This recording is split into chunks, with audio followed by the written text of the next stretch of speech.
Bismillahirrahmanirrahim. Gaduh itu bisa baik bisa buruk, saya ingin katakan begitu.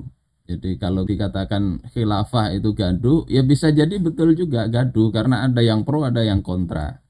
Tapi apakah kemudian gaduh itu bisa dikatakan buruk? Itu ya tergantung situasinya seperti apa. Saya ambil ilustrasi, misalnya ada tetangga kita kemasukan pencuri, sementara tetangga kita sedang tidur. Kemudian kita teriak pencuri, pencuri, itu bikin gaduh. Orang yang sedang tertidur nyenyak, dia terbangun. Apakah itu baik atau buruk? Ya tentunya kalau dalam konteks ini itu gaduh yang baik.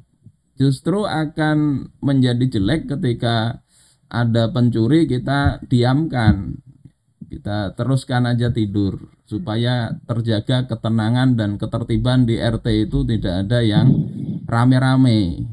Ini perspektifnya harusnya ke situ. Nah, Rasulullah Shallallahu Alaihi Wasallam dulu itu juga membuat dalam tanda petik kegaduhan juga di kalangan orang-orang kafir Quraisy. Hingga kemudian para pembesar Quraisy itu datang kepada Abu Thalib, paman beliau. Ini diceritakan di dalam Sirah Ibnu Hisham. Mereka mengatakan, wa aslim ilaina ibna akhika hadza. Serahkan keponakan engkau ini. Alladzi qad khalafa dinana wa dina abaik. Di mana keponakan engkau ini telah menentang agama engkau dan juga agama bapak moyang engkau, bapak-bapak engkau. Jadi keponakan engkau ini bikin masalah. Nilai-nilai luhur nenek moyang yang sudah harga mati bagi mereka itu ditentang oleh keponakan dari Abu Thalib ini. Wa farraqa jama'ata qaumik, dan dia telah memecah belah kesatuan kaum engkau. Wasaffahu ahlamahum, dan membodoh-bodohkan mimpi-mimpi mereka. Jadi ini tuduhan kepada Nabi, ya, dikatakan membodoh-bodohkan umat, memecah belah, bikin gaduh dan sebagainya. Serahkan kepada kami, fanak tuluh, maka kami akan bunuh itu keponakan engkau. Kalau seperti ini kondisinya, kita akan berpihak kemana? Yang kondisinya awalnya tenang, ya, akhirnya datang Nabi bikin seperti itu. Fir'aun awalnya stabil, kezalimannya juga stabil, datang Nabi Musa bikin gaduh. Oleh sebab itu maka masalah gaduh atau tidak ini tidak kita lihat dari sudut pandang gaduhnya, tapi lihat kondisi kita ini layak untuk digaduhkan ataukah tidak. Nah, kalau orang kemalingan saja itu kita bisa bikin gaduh. Sekarang ini umat bukan hanya kemalingan hartanya. Saya kadang agak heran juga ya, kenapa yang dijadikan pembicaraan ini kok radikalisme, ekstremisme, khilafah dan sebagainya. Sementara yang terjadi sekarang ini kan proyek-proyek itu banyak merugi. Kekayaan alam ini banyak dikuasai asing. Bahkan tidak hanya hartanya yang diambil, juga iman dari rakyat itu. Masalah murtad ini, kalau ada yang menghitung dari data sensus tahun 1970 sampai 2010, kalau di rata-rata itu ada 548.000 yang murtad per tahun. Ini seharusnya jadi problem dari Kementerian Agama kalau mereka masih mengaku muslim. Saudara-saudara kita, orang kalau sekedar meninggal karena bunuh diri, yang di data itu ada sekitar 10.000 orang, yang karena kelaparan juga banyak.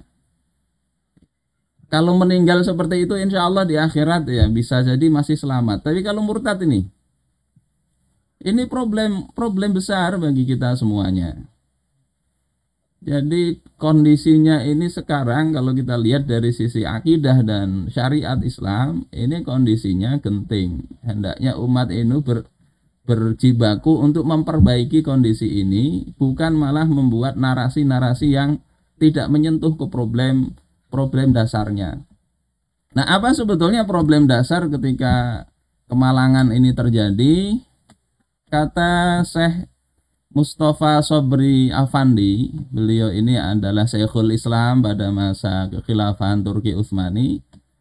Beliau katakan sekulerisme, yakni memisahkan negara dan agama, itu adalah jalan terdekat menuju murtad.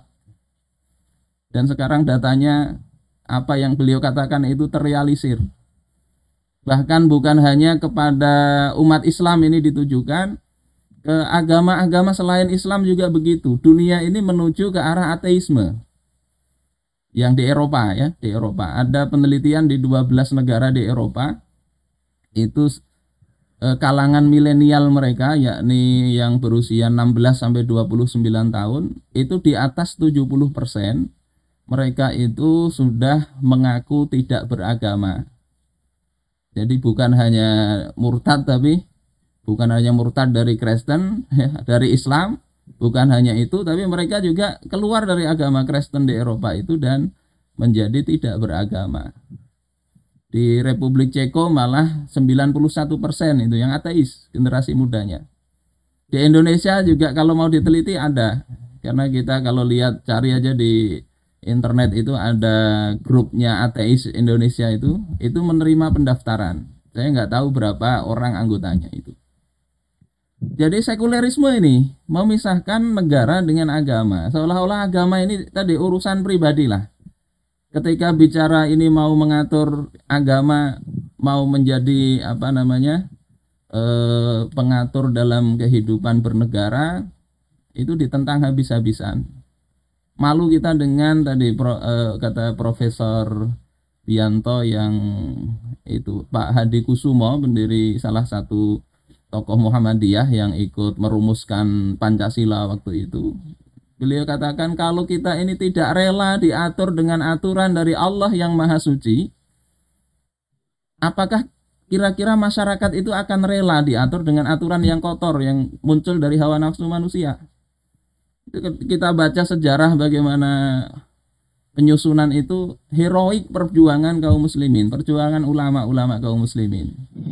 Dan kemudian itu pun ditikung ya. Kata Pak Nasir tanggal 18 itu yang sebetulnya sudah disepakati ada 7 kata itu sekaligus mengoreksi apa yang kata Yakut kalau NU itu tidak suka dengan 7 kata, itu latar belakangnya bukan nggak suka, seluruh kaum muslimin memang nggak suka dengan 7 kata itu karena inginnya cuma ketuhanan yang Maha Esa dengan kewajiban menjalankan syariat Islam, tidak ada kata bagi pemeluk-pemeluknya.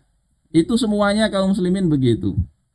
Terus kemudian kompromi barulah dikasih komprominya itu tambahi bagi pemeluk-pemeluknya, dan itu pun dihapus sepihak. Jadi kesepakatan mana yang dikatakan itu kesepakatan?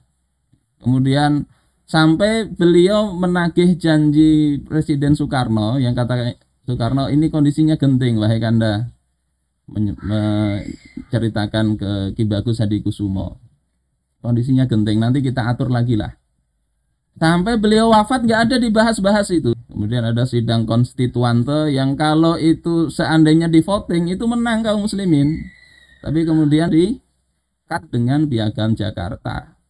Pasca itu tokoh-tokoh kaum muslimin kayak Hamka sendiri itu dibikin masalah kemudian dipenjara. Itu sebetulnya yang terjadi.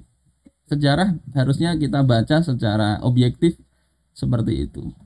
Dan kita lihat karena sekulerisme inilah bencana ini terjadi.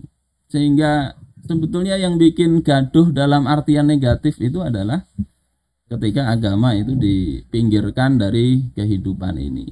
Ini juga kata Imam Al-Ghazali di dalam Al-Iqtisad fil I'tiqad. Beliau katakan ad-dinu was-sultanu tau'amani la yang fasilani. Agama dan negara itu adalah, agama dan kekuasaan itu seperti dua saudara kembar yang tidak terpisah. Ad-dinu usun was-sultanu harisun. Agama itu harusnya jadi dasar untuk mengatur, sementara penguasa itu adalah haris, penjaga. Yang nggak ada dasarnya akan rusak, yang tidak ada penjaganya itu akan hilang. Dan ini kita lihat sumber masalahnya di sini.